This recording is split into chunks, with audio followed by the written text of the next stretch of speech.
So Phil, we are sitting in an Alfa Romeo, which a lot of people may not know about because it's not available here in America, unfortunately. But this is a classic. What year is this and what model? This is a 1967 GTV. Which is one of the more well-known Alfa Romeos just because it's such a beautiful car, I think.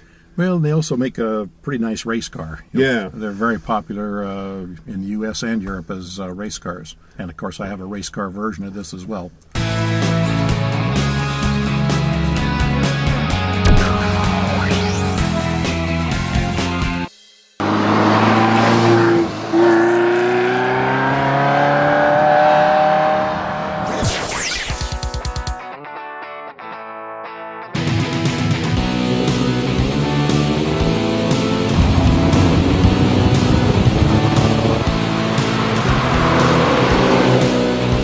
Under the hood is not the original engine, I take it? No, it's been changed to a 2-liter. And that's because the one that came with it was too small? Yeah. But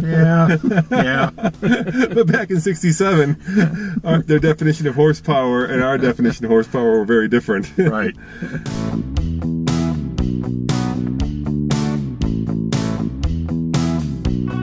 What made you buy this car? What do you like about it? And a race car version of it.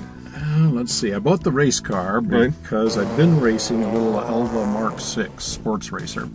And that's kind of like a baby birdcage Maserati in that it's a little bit of fiberglass and a little bit of tube and no protection, no roll bar, nothing. And as you race against Camaros and Mustangs and the rest of it, the only way you can pass them is inside a turn. And when they come in on the apex, they never even see you. You're 22 inches high.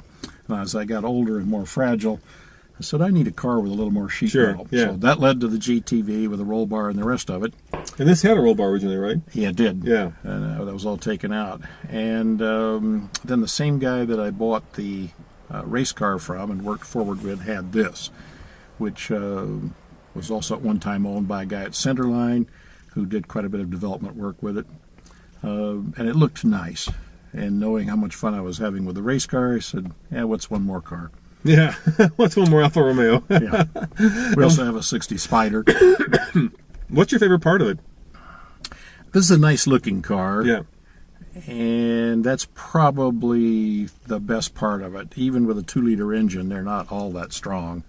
The second thing you like is the handling. They're very responsive. And I guess the bottom line is the reason most people like an Alfa is that you're very involved. And you're very integrated with the car, you're participating. Yeah, it's not like this car doesn't demand attention both from the outside and from the driver's perspective, right? You've got to be matching your revs to what you're trying to do, and you're involved in driving it. It's not like driving a modern Mercedes or one of my other cars. Yeah. It's a much more visceral experience. Yep.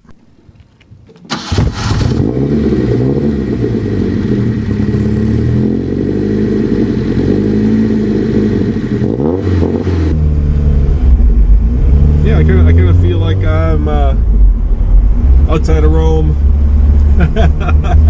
Actually, I have a cigarette. I actually have a Rome plate still on my 60. It seems to drive, like a regular car. Yeah, very comfortable to drive. Yeah. But you said it isn't fast. Well, everything's relative. Yeah. Relative to my son's 458 or relative to our Allard, it's not fast. Not fast. But relative to the cars of the day, it was spirited. Yeah, it'll keep up in traffic. Yeah.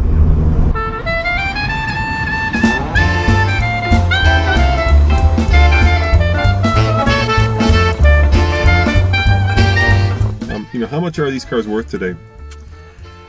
Oh, goodness.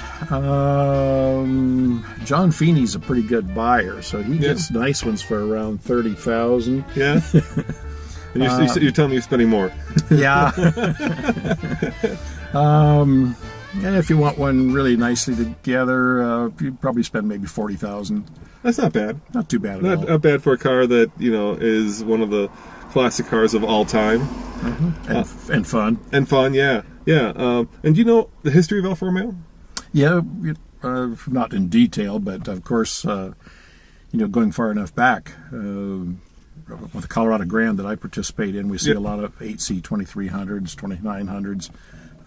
Boy, those are fast cars, heavy duty, reliable, and boy, are they expensive. Yeah. That's not an inexpensive car whatsoever. And that says it has 22,000 miles on it. I take it that's not correct. Who knows? Who knows? Who knows? How about from like an everyday driver point of view? Can this be something you could drive every day? Yeah, you can. Yeah. I had it out in the rain last night, headed to dinner, and it's been in the rain, unfortunately, about 5 or 6 times in the last 3 or 4 weeks. We seem to be catching afternoon rains again in Colorado. But yeah, it's very comfortable to drive in. You've got a big cockpit window area so you can see very well. Yeah, and it looks like you've done a nice job redoing it too, right? This looks like it's almost brand new. Yeah, this was all done when I bought it. Yeah. When that guy took the roll bar out, he redid all of that, all of the interior. Nice. And, obviously, this kind of suede is not original. Suede dash instead of cracked vinyl. Yeah, that's probably not original. No. I liked it so well I did it in my race car as well. Yeah. And then this black crinkle finish on the dash.